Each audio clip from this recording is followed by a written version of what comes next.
Hi, here we are live. Welcome to People Purpose Place. A little bit of a different format tonight. So we're missing a couple of our Lone Rangers, and we've got an extra Lone Ranger along in the mean.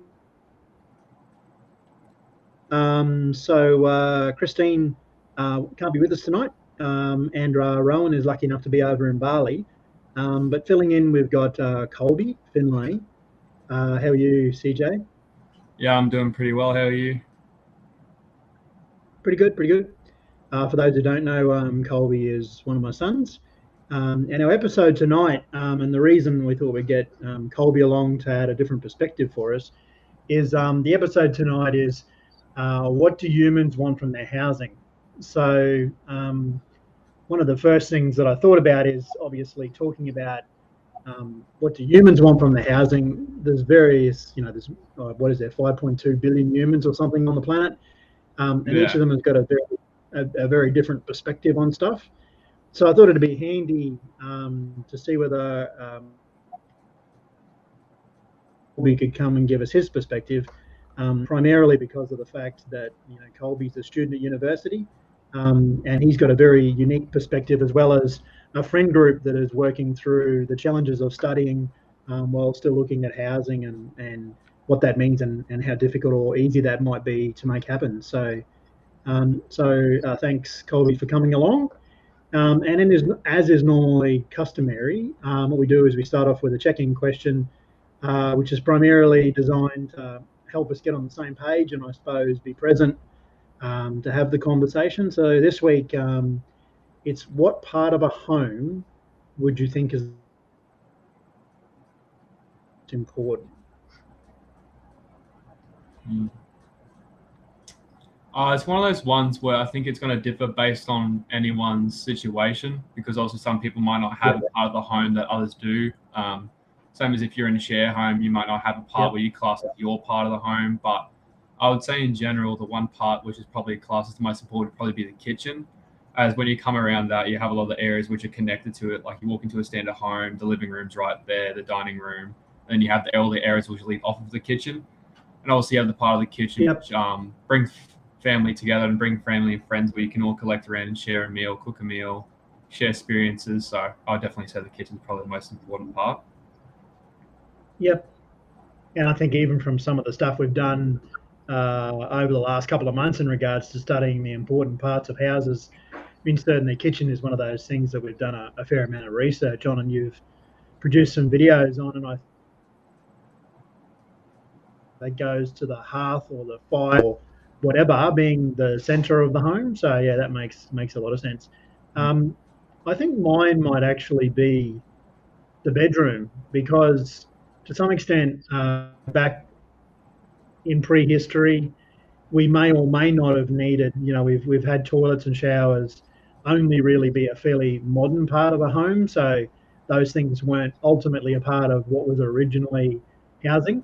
And neither to some extent was a kitchen, that we've sort of seen that, to some extent, not in the recent history, that was probably even, part of something the servants might have even done. So for me, I think the bedroom is that spot where it's your little sanctuary, and, we definitely all need a place to sleep, and having that security in a place that we can sleep is probably what I see as the most important. But there's no doubt the kitchen's up there as being in the top bunch, so that's good.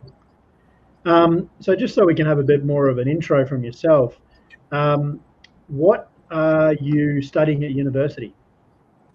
So I'm studying at James Cook University, studying in a Bachelor of Science, majoring in geology, minoring in ecology.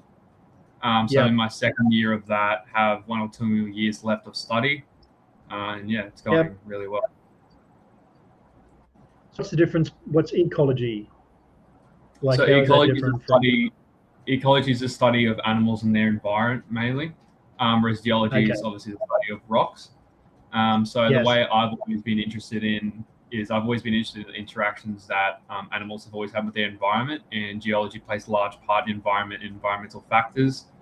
Obviously, you have the classic thing of, you're not going to see a fish walking on land, same as you're not going to see certain animals wanting to rummage through sand. So there's going to be different parts of different animals, ecosystems are going to vary based on rock formations and what, bioturbation or whatever occurs in that system that can cause Yep. different animals to come into it. So they were two major factors I was always been interested in growing up. So Yeah, cool. And so biology is more the study of the animals. Ecology is the study of the animal in its environment. Is that sort of roughly the difference? well, biology is kind of an over branch of ecology because biology is the Yep. large classic science of biology is the study of animals, humans, cells, all the rest Yep. of it. Whereas ecology is an off branch of biology. So ecology is just pretty much a more specific variation of biology to a degree where you're more focusing on the animals than you are Yep. the cells of the animal or, Yeah, the rest of it. that makes sense. So, following on from that, what is your current housing solution, and why did you decide doing that? Well, it's really interesting. Actually, All right. I'm in the same household as my podcaster currently. All right. But yeah, it's crazy. No, but so after graduating high school, obviously I had to make a decision of would it be best for me to, rent on uni or stay at home. And I decided, Mhm. there's a lot of people who I'm currently friends with at uni who are coming from abroad. And Yep. a lot of them have always had the choice and said, if I had the choice to live with my family or if I had a choice to live with in a household, I would rather live with that than have to pay so-and-so rent at university or whatever. So Yeah. that's one living expense that I don't have to pay for if I have the opportunity to live in a home environment which I'm also being comfortable growing up in, as well as the fact that it's right there, it's already given to me, so it's already half the effort cut Yep. out. Yeah, definitely. And that's one of the benefits if you can be in your hometown to go to university, which that can't always be the case. You might as well make the most of it because obviously, as you said, and which we'll get onto later on, is your friends have all got very different ways of having to find housing solutions, and some of them come with benefits, but some of them obviously come with costs and challenges as well. So. Mm. So today's topic is, what do humans want from their housing?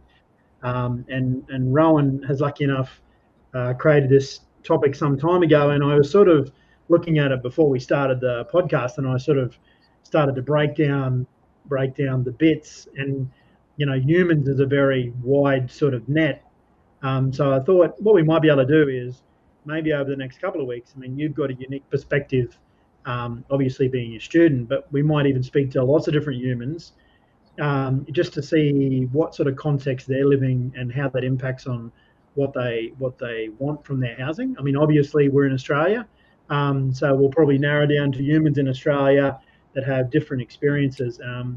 And the second part of that is want from their housing, and I think there's a big distinction to be said, that there's a difference between a want and a need. So, starting with the want side of things, asking you a question: if money was not a concern, what would you want from a house? Mm. Well, it's one of those things. It's one of those things where there's a lot of things that you could want from a house, but like you said, there's a big distinction between wanting and needing. Yep. So if money's not an issue, I think everyone would have the classic of you would have a bit of a larger house, you would live a bit lavish, have a nice kitchen, Yep. also have a good air conditioning system, all the rest of it. Yep. But I don't think having an enormous house with a bunch of stuff on top of it is really that much use to me personally. And Yep. obviously, it's going to be different for everyone. Like, I don't have any children and I don't have a large family. So it's not one of those things where I'm not the type of person to go, oh, I want a 3-story house with a massive pool out the back and a large lawn for the kids to run around on, because I'm not put in that situation yet. But I think for me personally, it'd be more one of those ones where I have all the things I need and then I have a couple of things that I've wanted. So obviously for Yep. me personally, it'd be having a bit of a bigger bedroom and then having like an ensuite and all the rest of it. That would be phenomenal. Yep. And also having a nice living room and all the rest of it would be great. But I think people get a lot mixed up on the money issue when it comes to wants. So I think if people were to ask themselves what they really want from a house and see the realism of it, because a lot of people could say, yeah, I want a 2-story house and lake surrounding my house, but I don't know why you would need that or why you'd actually want that, or if it's just a thing of you just want a status of having that, or if it's a social media based thing. So I think it's one of those ones where I personally wouldn't want that much from it, realistically. That's awesome. I mean, and that's a great perspective, because I think so many people, because I said that money wasn't an issue, so many people would just jump to the idea of having an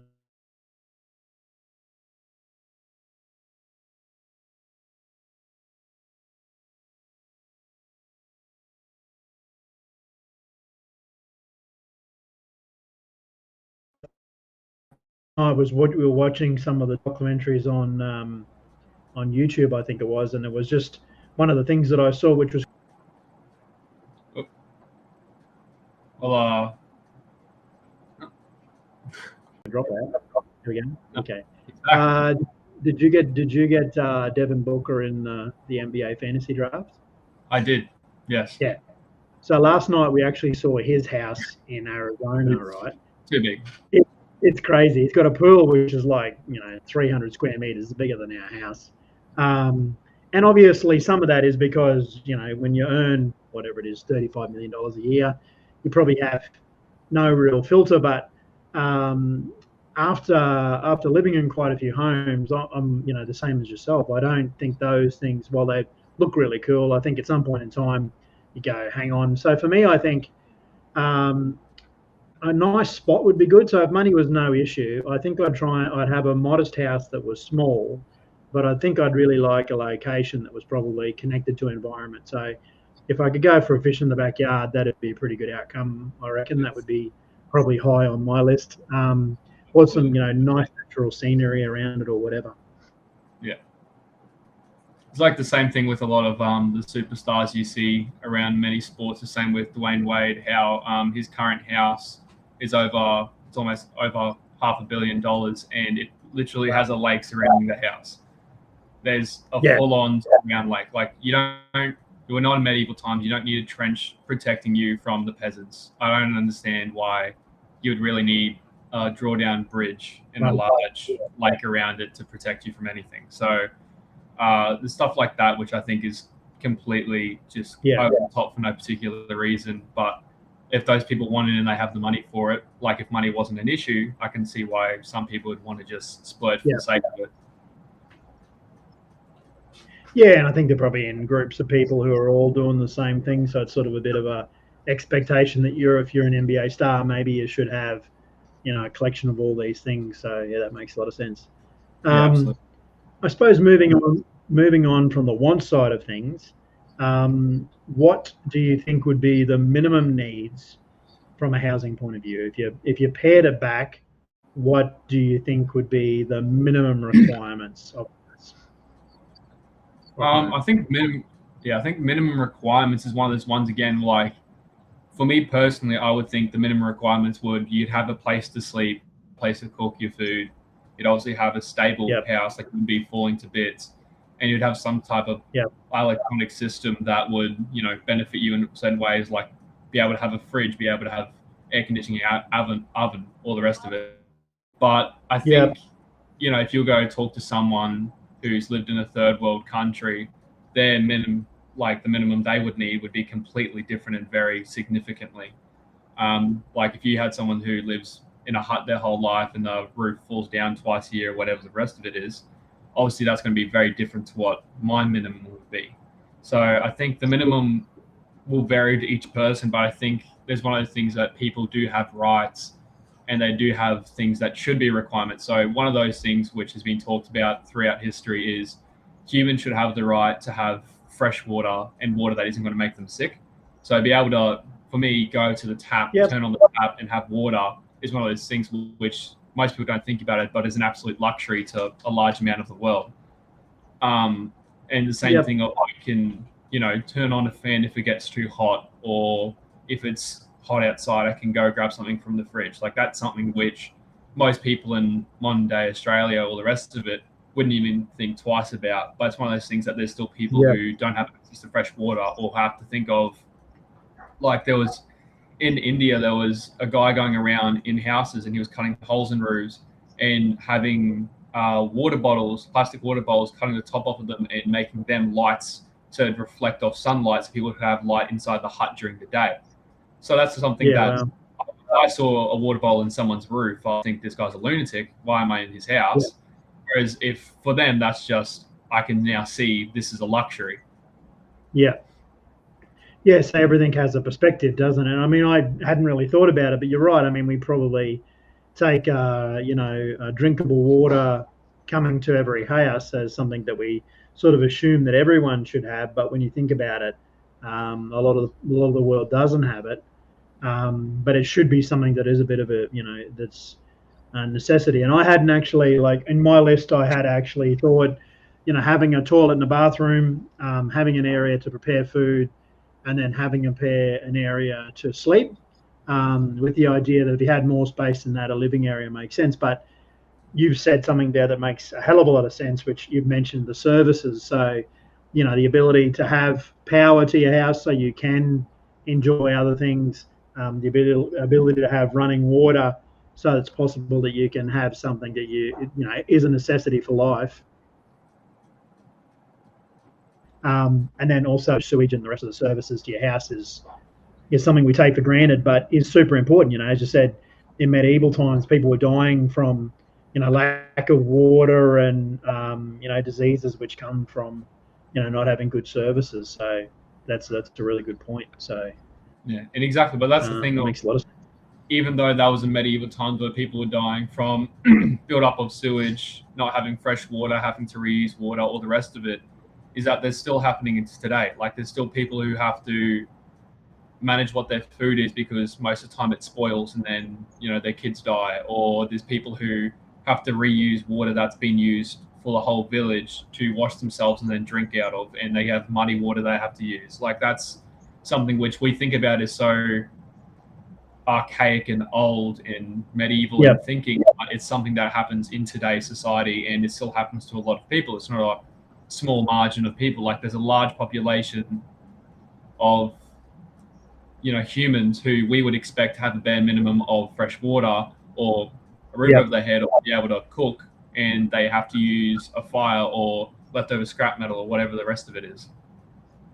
Yes. Yeah, that makes a lot of sense. Yeah, absolutely. So the next question I sort of thought about is a very interesting perspective for us with People Purpose Place, because a lot of this is about,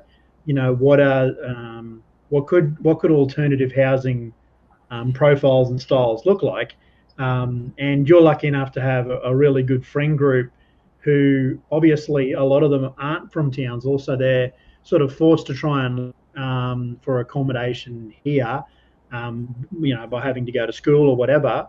What's the main way that people that your friends that you're with, what's the main sort of housing profile they have, and what's the reason for ending up like that? Like, are they together in homes, or they by themselves, or and what's the reason why they've ended up in that configuration? It's one of those things where you have a lot of people where first moving to towns, a lot of time they just went straight into the first thing they could find. But then you also have people who I know who have bounced around a fair bit. So I have a couple friends who I have one or two friends which are in their own unit complex, which they've bought, like they've bought a unit or their parents have bought a unit and they live in that now. I have a group of friends who are also in share houses.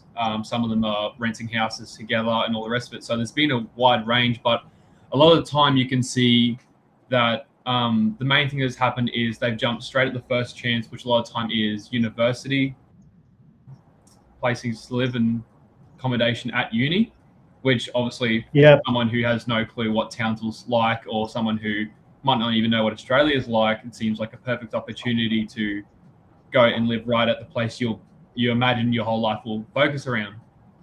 Yes. But the problems that arise in that is a lot of people don't want to live in that situation where, you walk outside of your bedroom and there could be 3 other people. Or if you want to go have a midnight snack of, I don't know, Vegemite toast, you could walk out and there'd be 2 other people in the living room cooking, or all the rest of it.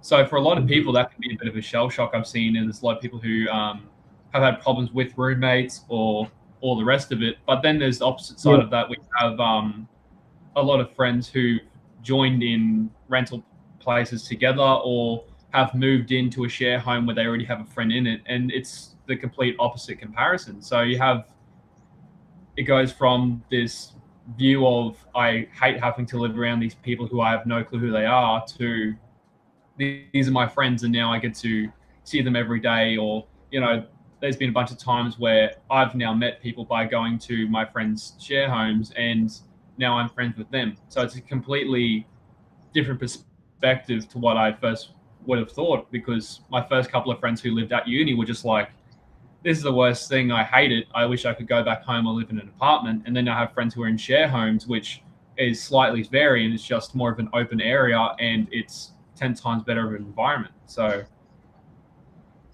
yeah, right. Yeah, a couple of things I actually am intrigued about the bit there as well. So obviously a lot of the people initially are just doing it out of necessity. So if you arrive in a new town, you don't know where to go, the path of least resistance is probably just to go with, the stuff on the university, which makes a lot of sense. And we see that a lot of stuff, people will go into whatever housing they need to, and then after a while they'll certainly identify, whether this is good for them or not. And that is interesting that after a while, if you find, hey, this isn't really for me, that, group who you eventually go your household with is something that could be a very positive outcome from what I'm hearing you saying. Is that also about diluting the cost a little bit as well? So if you go out with a group of years, you can afford a spot in a better location, or is it just about being together more than anything? Well, that's actually a really good point, because I have one friend who he's friends with someone at work, and she's recently had a breakup, and she can't afford rent by herself. So now he's moving into the house momentarily until they can find a better living arrangement, which works great for him because he's been wanting to move out of his current living situation for a very long time coming. So it's one of those things where a lot of time it can be to mitigate cost and make it better living and more, stress-free environment. But also there's a lot of times of, it's just, sometimes it's better to be around your mates, or sometimes it's better to be around an environment where it feels more of a casual setting than a formal setting. Because when you have your dorms, you have like your own bedrooms, which are all locked up, and then you have a pretty small kitchen area, and then maybe sometimes you'll have like a little bit of a living area, which will have 1 or 2 seats, like maybe a half couch and this little TV sitting in the corner. But most of the time in those environments, you see people either are at uni or they're locked in their room. Whereas you get into a share home environment, and it's completely opposite. Like, you'll see people constantly walking around the house, having conversations, and obviously you're going to have that. But the thing is, you have such more of an open area is the major thing I noticed. Yeah. So when you're in a share home, obviously it's a house. It's not, a little bit of a dorm attached to a kitchen. You have a house. So with that, you have a veranda. Sometimes you'll have a backyard. You'll have a, living area, a kitchen, like a standard home. So I think it's one of those things that a share home can really bring more community into a setting when it doesn't feel like it's forced community. Yeah. When you have that movability and you have that option to either be outside and talk to people or sit in your room, I think it is more a promoter for people to want to do something like that, instead of, okay, everyone else is locked in their room. This is a small area, don't have a lot of space, so I'm also going to stay in my room. Yeah. So is that a bit of a balance as well? Like, people have that balance between coming out and forming community, or, going and sitting out, having multiple breakout areas. That probably helps with the fact that groups can find their own space and place a little bit, can't it? Oh, absolutely. Because when you have the thing of, and sometimes you're just going to have that person that is going to put themselves out there and start the conversation with their roommate, or start the conversation with someone in the house. But when it's one of those things of, you casually bump into someone, like you walk out of your room and they're cooking and it's right there, it seems pretty normal. But when it's one of those things of, they're cooking and they're just going straight back to their room and they don't really want to talk, it's obviously going to make a bit of a collide. So I I think it's one of those things where share homes is much more of a viable option for people who want that social interaction, but you're also going to have people who are completely introverted and would rather just do their study and go back home. So it's one of those things where it kind of depends on what you want out of university and what you want out of a home, because, you know, same with the bare minimum stuff, because some people might just want a bedroom that is just large enough to fit them and maybe a bag, whereas other people might want a fully fledged bedroom with an ensuite. It's just a completely different mindset for both people. How do groups like that, like obviously it would all be done fairly informally, but when you decide to go out and, you know, share a house together, how do you come to agreements in regard to things like, you know, how is the kitchen looked after, or who takes out the rubbish, or that sort of stuff? Is that just sort of informally agreed to or formally agreed to? Well, I've seen it a couple of times where, you know, even times where I've had to share a house with a mate for a couple of days if they're over for a weekend, or I go over to someone's house for a weekend. It's one of those things that a lot of the time it starts informal and it's just expected. So if you come from a home where it's pretty well sorted, or if there's dishes, you just clean it, or if there's a bit of a mess in the living room, you just tidy it up, you clean your bedroom, stuff like that, there's not really a collide. But when you have a completely different mindset coming in, say someone who, you know, has had everything done for them, or has had a, you know, dishwasher their whole life, never had to clean a dish by hand, stuff like that, it brings a different mindset. So a lot of time I've seen in my friends' share homes and even in dorms and all the rest of it, for dorms and stuff on uni, there's usually rules. So you'll have like rules where after cooking you clean straight away and you put away your own stuff and you have your own little secluded area where you put your own dishes and all the rest of it. Whereas in share home, I see a lot of the time where you kind of bounce off each other until it gets to a point where there is an issue arises. But I usually, by the time it gets to that point, you can pick up, if you have half a brain, that something's not right. Like every time you cook, the dishes you leave after, like the pan you just used to cook snags, are still there the next day, and then all of a sudden you don't clean it and the pan's gone. Someone has to have cleaned it. So it's going to bring issues eventually if you're not carrying your own weight. So I think it's one of those things of, by the time you get to university, or by the time you're at the age of thinking about share homes or thinking about living away from your home, you have to have half of a brain by that point, you'd like to hope. Like by that point, you are an adult and you are someone who has responsibilities. So you'd like to think that you can bear those responsibilities of your own. You're like, simple stuff like taking out the garbage. If you see it full, just take it out. Or, you know, if you see the recycle is overflowing and boxes keep falling off the top, that means it has to go out. So I think a lot of the time it's pretty well sorted, because a lot of people have an understanding of simple stuff, but at the same time, you're also going to have people who just want a home to live in and don't really care about the rest of it. Yeah, and it's interesting. We've got a bit of a comment there in our stream there that, you know, it's a difference of care in your environment. I think that's what you're alluding to a little bit, isn't it? You know, like that whole idea that if you're part of that group, you also have a certain level of obligation or care for the space you're in. And I would imagine, you know, just guessing, I would imagine if someone isn't pulling their weight, that would probably stand out pretty quickly, wouldn't it? Like, you'd soon find out who you want to live with and who you don't want to live with. Absolutely. It's the same thing when it comes across to a lot of different areas of life, like even things such as social sport or team sport. If you have that one person on the team that doesn't carry his weight, just wants to talk about it, doesn't ever contribute to other team morale or even to the sport and winning, it's obviously going to create an issue. So I think it's one of those things that you have to know that you have a role in that environment. And like it says, obviously you just got to have care for it. Same as in a sport, you got to want your team to win. You're going to want to play with your teammates. So it's got to be one of those things that you actually have some responsibility and you're willing to take up that responsibility instead of just pushing it on to other people. Yeah, that makes a lot of sense. Another question that I have is, and this is something we've thought about when we have, you know, so ultimately People Purpose Place is about what happens if we thought about the idea that people were going to live together and specially design the home so it suited everyone's need, but still had some shared ways that you could all come together, but higher levels of privacy, so it's still important for you.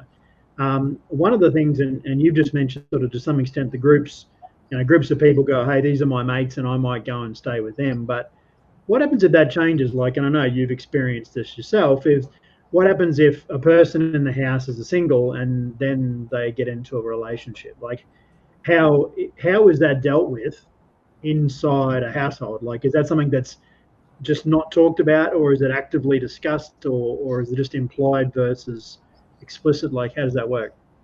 Yeah, absolutely. I think that can become an issue to certain groups. So obviously, I Yeah. have friends who are in share homes, which is exclusively to one gender. So it's obviously to make. So that's where you have like places where it's not drama filled. So you'll have just a female house, and then like I know from a couple of mates that there's this one of the houses that my friend lives in. So she's in a house which is fully female. There's no male in the house, and then the other house, which is owned by the same guy, is a fully male house. Yeah, right. So obviously, those two houses will have social interactions because they obviously live right next to each other. But by that nature, you're not going to have issues of, people in the house, drama, all the rest of it. But when it comes into things like even in that environment where it is, just say an all-female house, someone gaining a partner may have a bit of tension, or it may cause a bit of confusion, or, if you're just a person who likes to walk around in comfy clothing, or say if you're a bloke, you just want to walk around, or even a female, you want to walk around with your shirt off or just in the singlet or all the rest of it. If you all of a sudden another person has come into the house, that's obviously going to create a bit of discomfort for you because you can't go by your day-to-day routine if you're constantly worrying about I'm going to walk out my bedroom because I want to go get something from the kitchen and someone from the opposite gender or someone I don't know is there. Yeah. So I think it's one of the things where it kind of relies on the person who has that partner as well as the partner of itself. So I know personally that if you walk into a situation like that and you're just secluded and you kind of ignore anyone else in the house and don't ever contribute to conversation or cleaning up or, minding your own business, respecting people's privacy, that's obviously going to create a huge, gap between communication and also create a problem and tension inside the home.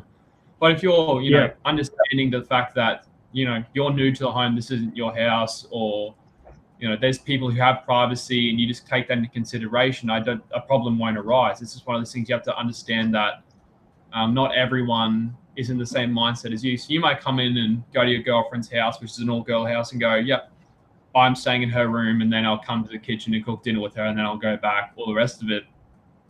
But if you don't even think about the fact that there's other people included in that situation, such as her two friends who live in the house, or, there's a couple other girls in the house that are constantly moving around, or there's someone using the kitchen at the same time as you, you have to be understanding that that's not your environment to start claiming upon. So, yeah, that makes a lot of sense. And I think it's interesting because one of the things we're looking at is the idea of trying to make, and it'd be great to understand more about some of those dynamics, because if we could find ways that maybe some of those things could be a little bit more, I suppose, transparent, because the way, by the sounds of it, is everyone's just working through it by, common sense and good judgment. But I'd imagine out there, there's not always, people who are doing the right things. And hopefully, if everyone's a level-headed person, you can sort of, work through it and deal with the pros and cons. So I think, being a good human is probably a very good step to finding a way to navigate through some of those curly things that happen when you have those issues. So in those homes, how do people deal with the fact that, most a normal home probably has, 2 or 3 bedrooms that are working off one bathroom, and one room has an ensuite. So what do you just have a punch up to find out who gets the ensuite, or how does that work? Well, I see a lot of the time with the situation of a share home is that the owner will put it up on some type of marketplace where rental properties are available. And for a lot of time, I know there's ones where it's specifically designed for just students and just university and people between a certain age. So, if you're an 18-year-old bloke, you're not walking around and there's a 40-year-old man having a smoke in the backyard. Like, obviously, that would create a divide as its own. So, from my understanding, a lot of the time, it's you have the owner of the house when they're renting the property or renting different rooms, is that the ensuite will cost more rent per fortnight or per week. Okay. And then if someone in the house, say like you're moving here and someone already has the ensuite room, or if there's 2 ensuite rooms and they're both taken and you want to still live in that house, you're just going to have to realize that you're going to have to share a bathroom and, toilet area. Like that's just something you're going to have to share. So a lot of the time I've seen that it's just one of those things where if you're willing to pay the bit of an extra buck to get that own personal ensuite, you're going to get that. Or, if you're just okay with having a smaller room and have to share a bathroom, all the rest of it, well, then that's just what you're going to have to live with. Yeah, absolutely. Is there any tension because of that? Like how do people deal with bathrooms, for instance? Like how, does everyone normally go in there at the same time every day? So you form a bit of a pattern or a routine, or how is it just higgledy-piggledy, or? I'm not quite too sure about that. I imagine after living in a house for a while, you'd probably build some type of understanding of people's routines. So obviously when you first move, they're going to have no clue, and you'll probably have to have that discussion, or maybe there is a rule set. But I imagine that it'd be something such as, if you notice that, say your roommate Joe goes to have a shower every morning at 7 o'clock, that he's probably every morning going to have that shower at 7 o'clock. So if you're constantly trying to compete at 7 o'clock with your roommate, that's not going to be beneficial to anyone. So I think it's one of those things where you just have to be aware of your surroundings and also understand that other people want to use that area. So it's just one of those things you just have to understand that sometimes you're not going to have the option to go for a shower straight away, or you're not going to have the option to run to the loo straight away. Like you're just going to have to wait a sec. So, yeah. Yeah, that makes sense. And even flowing on from there with like kitchens, like how often do you see people only cook for themselves versus maybe have a shared meal? Would that be something that's, a certain routine, or what have you seen as the difference in that happening? From what I've seen,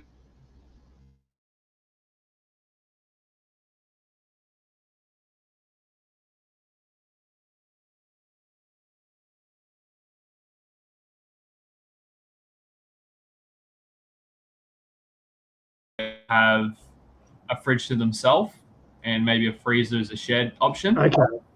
So you'll have your own fridge, which you have your own groceries in, all the rest of it, and then the freezer might be something where anyone can jam something into it if it fits.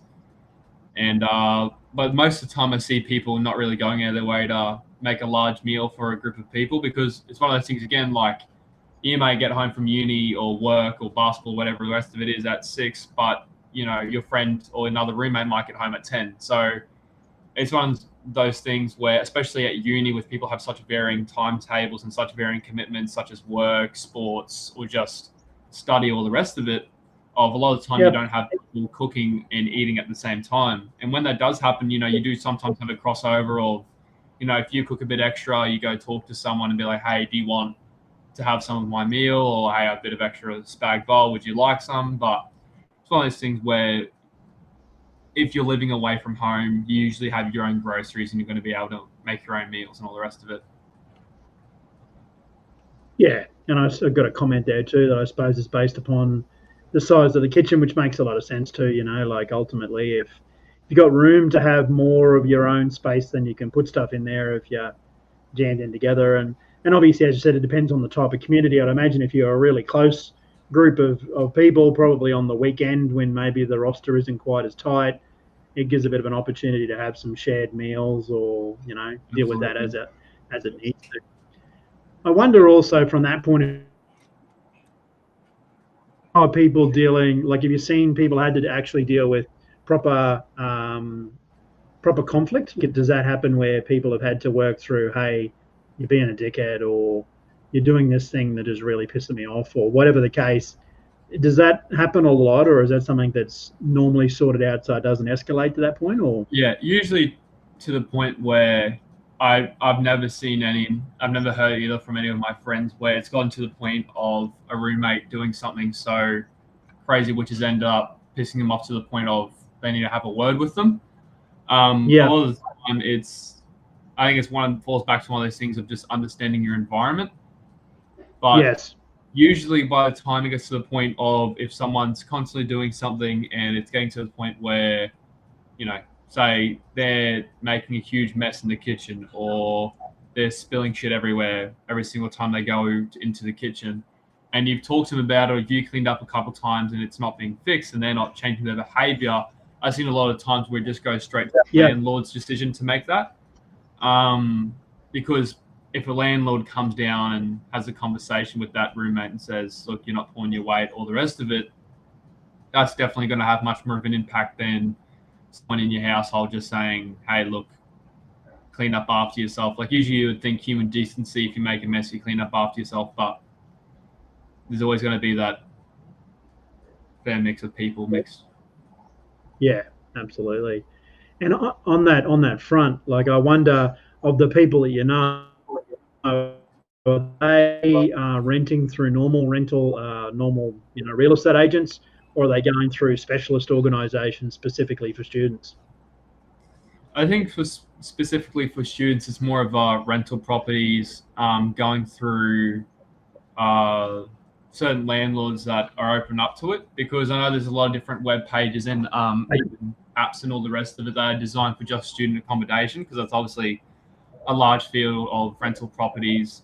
But there's also the thing of it becomes a bit of a challenge for a lot of uni students, because usually if you say have a group of 5 friends or all the rest of it and you guys want to go rent a share house together, a lot of times when you see a landlord or someone who's offering a rental property such as a whole home, and they see 4 uni students applying for a home, I've seen a lot of times where friends who applied for it haven't gotten it because the landlord thinks they won't be financially stable, or they won't be able to afford rent, or they won't be able to keep up with household activities and all the rest of it, because they're put in an environment where it's already stinged based on, paying for uni, as well as paying for books, paying for fuel, paying for classes, all the rest of it. So stuff like that ties into your, obviously, the amount of money you have available to spend. And then plus, if you don't have a job and you're just living off, some type of Centrelink payment, or living off something that your, parents send you twice a month or whatever it is, that's obviously going to create another huge problem in the area. So I think a lot of the time it varies on what you can get, because obviously if people are open up to students renting from their home or students renting from a student-based accommodation, it's obviously not going to create much of a problem.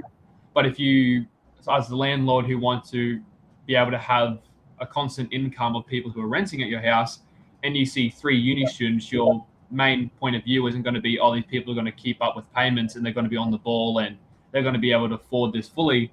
If, say, it's a large home and rents 1,000 a week or 800 a week, usually you won't think that 3 or 4 uni students can afford that every week.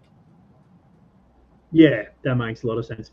Have you known anyone who's had issues with their, real estate agency, giving them a hard time with inspections or that sort of stuff? Absolutely. I have had a couple friends who've been wanting to try and find a stable living area for the longest time possible.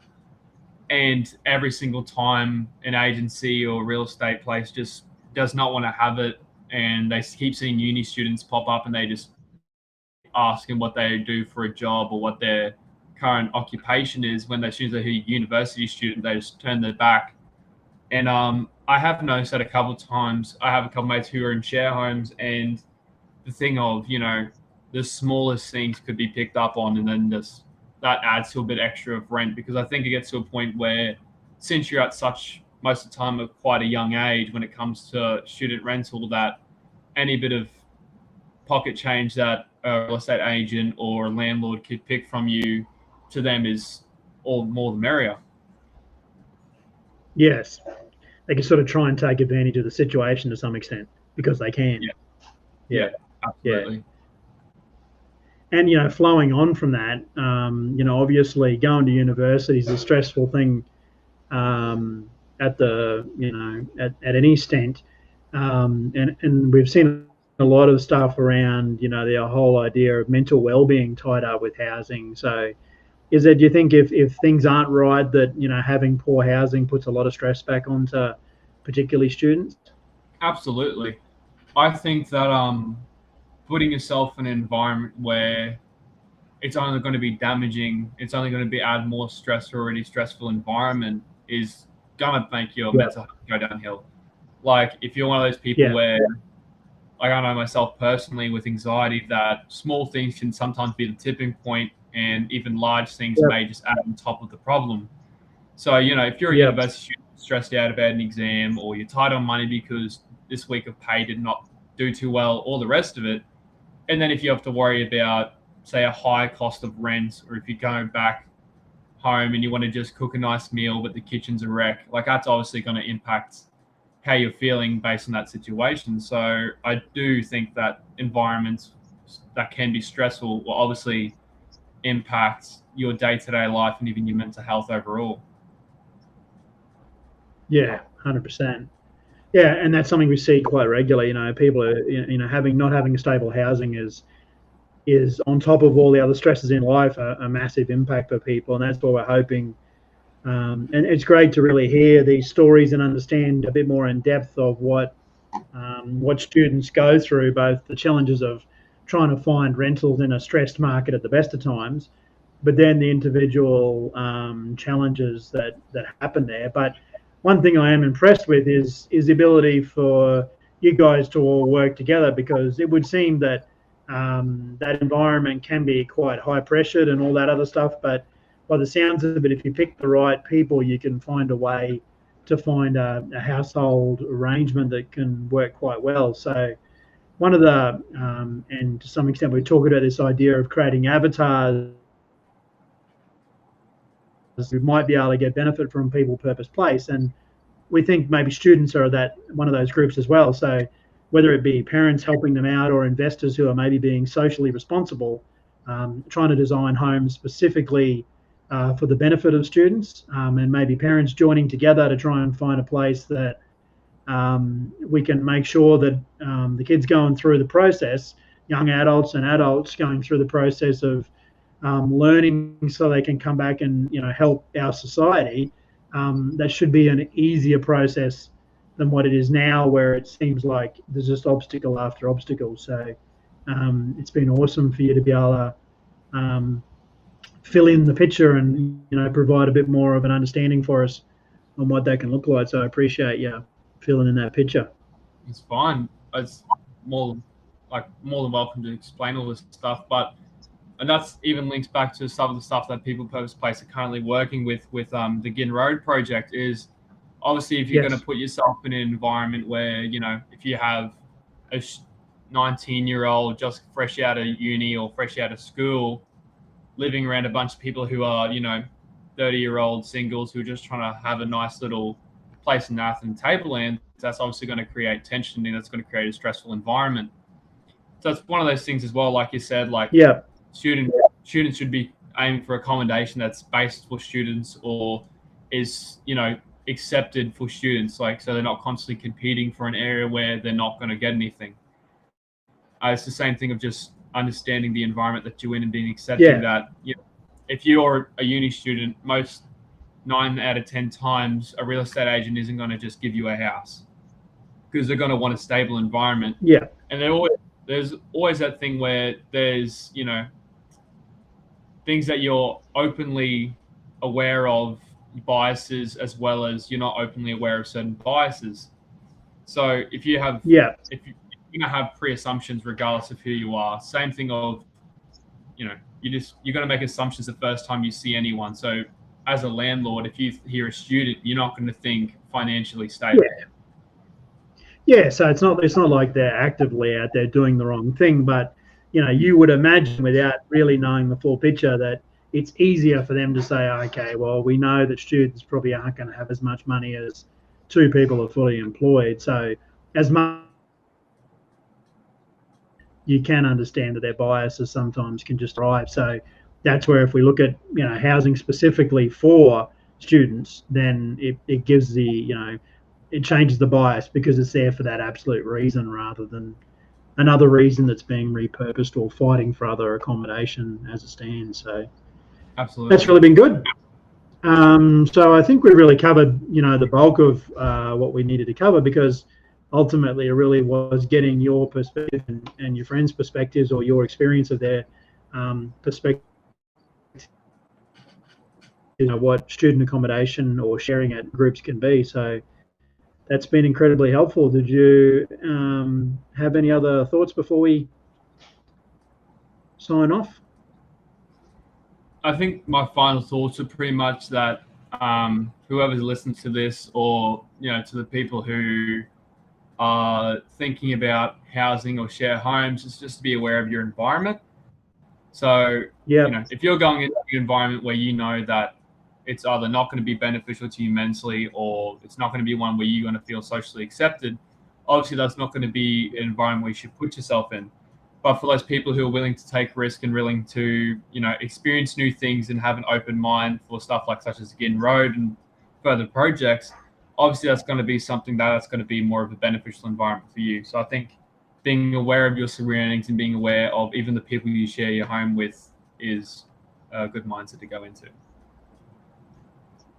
Yeah, it's awesome. And I think that's really good information for anyone who is going to listen, that from what I've gathered from what you said, that idea of, thinking about the group that you're go into, operating as a good human so you can deal with the personal interactions, and then, having a fair amount of care for your environment, then, you can have a fantastic situation, and it can actually be quite enriching and develop a really good community, which is great to hear.